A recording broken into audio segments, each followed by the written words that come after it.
नमस्कार दोस्तों, स्वागत है आपका स्टडी अपडेट्स पर। मैं हूं नेहा मिश्रा। दोस्तों यहाँ पर मिलेंगे आपको करंट अफेयर्स के कुछ क्वेश्चन आंसर। तो दोस्तों इसको पढ़ने के लिए वीडियो के अंत तक बने रहिएगा। हमारा पहला क्वेश्चन है, टोक्यो ओलंपिक में ब्रॉन्ज मेडल जीतने वाली किस खिलाड़ी को आईबी एथलीट समिति का अध्यक्ष चुना गया है? पहला ऑप्शन गीता फोगट को, दूसरा ऑप्शन बबीता फोगट को, तीसरा ऑप्शन लवलीना बोरगोहेन को और चौथा ऑप्शन द्युति चंद्र को। किसे? इसको सोचने और बताने के लिए मैं आपको 5 सेकंड देती हूँ, जिसके लिए आपका टाइम शुरू होता है। अब मैं आपको इसका सही उत्तर बताती हूँ। इसका सही उत्तर लवलीना बोरगोहेन को, यानी टोक्यो ओलंपिक में ब्रॉन्ज मेडल जीतने वाली भारतीय खिलाड़ी लवलीना बोरगोहेन को आईबी एथलीट समिति का अध्यक्ष चुना गया है। साथ ही भारतीय मुक्केबाज शिव थापा को भी 2021 आईबीएफ पुरुष विश्व चैंपियनशिप के दौरान हुए चुनाव के बाद आईबी एथलीट समिति के सदस्य के रूप में चुना गया है। बढ़ते हैं अगले क्वेश्चन की ओर। अगला क्वेश्चन है आपका दोस्तों, दिल्ली सीमा शुल्क के मुख्य आयुक्त का नाम बताइए जिन्होंने हाल ही में आईसीडी गढ़ी हरसरू गुरुग्राम में परियोजना निगाह की शुरुआत की है। पहला ऑप्शन हरदीप सिंह पुरी ने, दूसरा ऑप्शन मनीष सिसोदिया ने, तीसरा ऑप्शन सुरदीप भुजबल ने और चौथा ऑप्शन है प्रियंका शर्मा ने। किसने? सोचकर बताइए दोस्तों।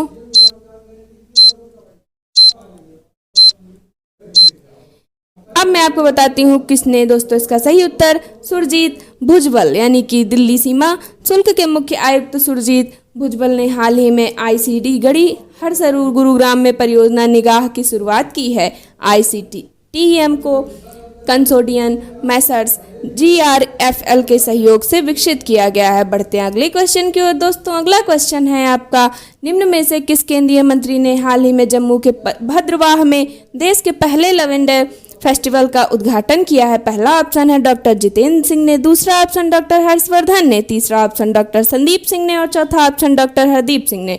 दोस्तों किसने? इसको सोचने और बताने के लिए मैं आपको 5 सेकंड देती हूँ, जिसके लिए आपका टाइम शुरू होता है।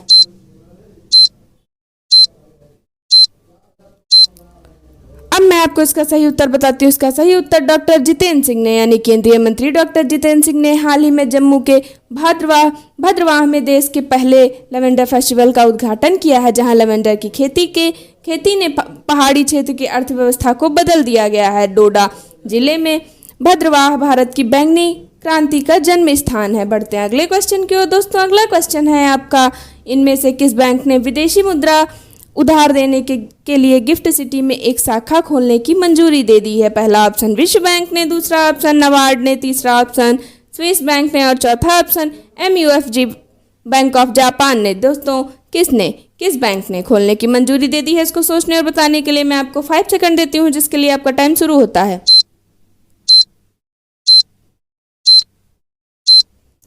अब मैं आपको इसका सही उत्तर बताती हूँ। इसका सही उत्तर MUFG बैंक ऑफ जापान, यानी कि MUFG बैंक ऑफ जापान ने हाल ही में विदेशी मुद्रा उधार देने के लिए गुजरात के अहमदाबाद के Gujarat international financial tech city में एक शाखा खोलने की मंजूरी दे दी है। वर्तमान में इस बैंक का मुंबई, दिल्ली, बेंगलुरु, चेन्नई और नीमराना में कार्यालय है। बढ़ते हैं अगले क्वेश्चन की ओर। अगला क्वेश्चन है आपका, निम्न में से किसने भारतीय निर्यातकों और विदेशी खरीदारों के लिए पहला B2B digital market place launch किया है? पहला ऑप्शन वित्त मंत्रालय ने, दूसरा श्रम मंत्रालय ने, तीसरा जनजातीय मंत्रालय ने, चौथा federation of Indian export organisation ने। दोस्तों किसने? सोचकर बताइए।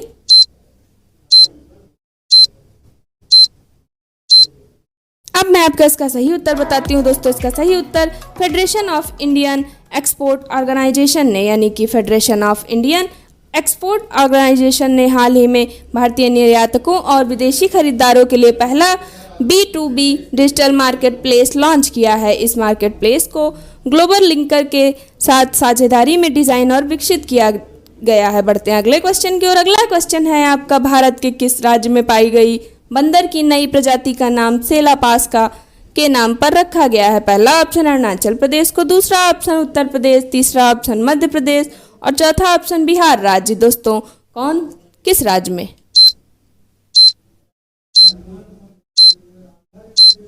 अब मैं आपको वह राज्य बताती हूँ। वह राज्य है अरुणाचल प्रदेश, यानी अरुणाचल प्रदेश में पाई गई बंदर की नई प्रजाति का नाम सेलापास के नाम पर रखा गया है। यह पुराने विश्व बंदर की एक नई प्रजाति फाइलोजेनेटिक एक प्रजाति या जीवों के समूह के विकासवादी विकास और विविधीकरण से संबंधित है। बढ़ते हैं अगले क्वेश्चन की ओर। अगला क्वेश्चन है आपका, सरकार ने कब से कागज आयात निगरानी प्रणाली के अंतर्गत कागज के आयात के लिए पंजीकरण अनिवार्य कर दिया है? पहला ऑप्शन 1 अक्टूबर, दूसरा ऑप्शन 1 नवंबर, तीसरा 1 दिसंबर और चौथा ऑप्शन 1 जून। क्या होगा इसका सही उत्तर?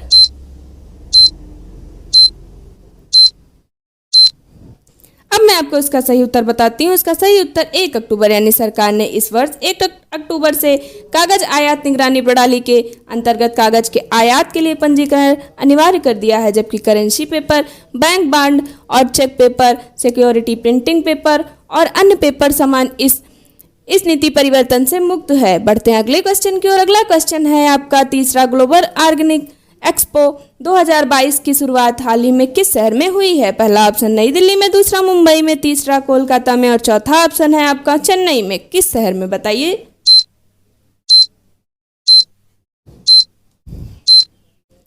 अब मैं आपको बताती हूँ किस शहर में दोस्तों। इसका सही उत्तर नई दिल्ली में, यानी तीसरा ग्लोबल ऑर्गेनिक एक्सपो 2022 की शुरुआत हाल ही में नई दिल्ली में हुई है। Organic producers, aggregators, processor, value chain aggregators और इंडस्ट्री पार्टनर्स के लिए एक उपयुक्त थीम मानवता के लिए लाभप्रदता के साथ है। बढ़ते हैं अगले क्वेश्चन की ओर। अगला क्वेश्चन है आपका, 30 मई को इनमें से कौन सा दिवस मनाया जाता है? पहला ऑप्शन है आपका हिंदी पत्रकारिता दिवस, दूसरा ऑप्शन उर्दू पत्रकारिता दिवस, तीसरा तमिल पत्रकारिता दिवस, चौथा तेलुगु पत्रकारिता दिवस। कौन सा दिवस मनाया जाता है 30 मई को?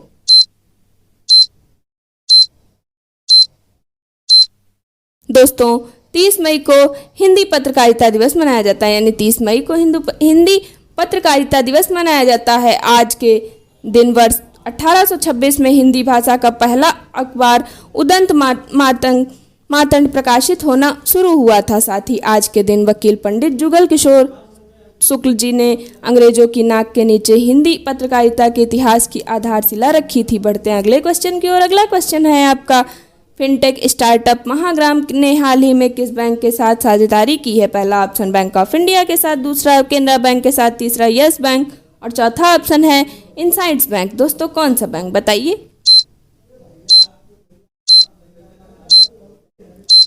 अब मैं आपको उस बैंक का नाम बताती हूँ। उस बैंक का नाम है इनसाइड्स बैंक, यानी कि दोस्तों फिनटेक स्टार्टअप महाग्राम ने हाल ही में देश के डिजिटल रूप से सशक्त समाज और ज्ञान अर्थव्यवस्था में बदलने की दृष्टि से इनसाइड्स बैंक के साथ साझेदारी की है। इन साझेदारी का उद्देश्य वित्तीय समावेशन को बढ़ावा देना है, सामाजिक आर्थिक विकास को प्रोत्साहित करना, छाया अर्थव्यवस्था के जोखिम को कम करना है। दोस्तों ये थी आज की हमारी करंट अफेयर्स की वीडियो। अगर आपको पसंद आई तो वीडियो को लाइक, शेयर, कमेंट जरूर करिएगा और हमारे चैनल को सब्सक्राइब कर लीजिए और बेल आइकन दबाना बिल्कुल मत भूलिए, ताकि दोस्तों अगली वीडियो आप तक पहुंचती रहे।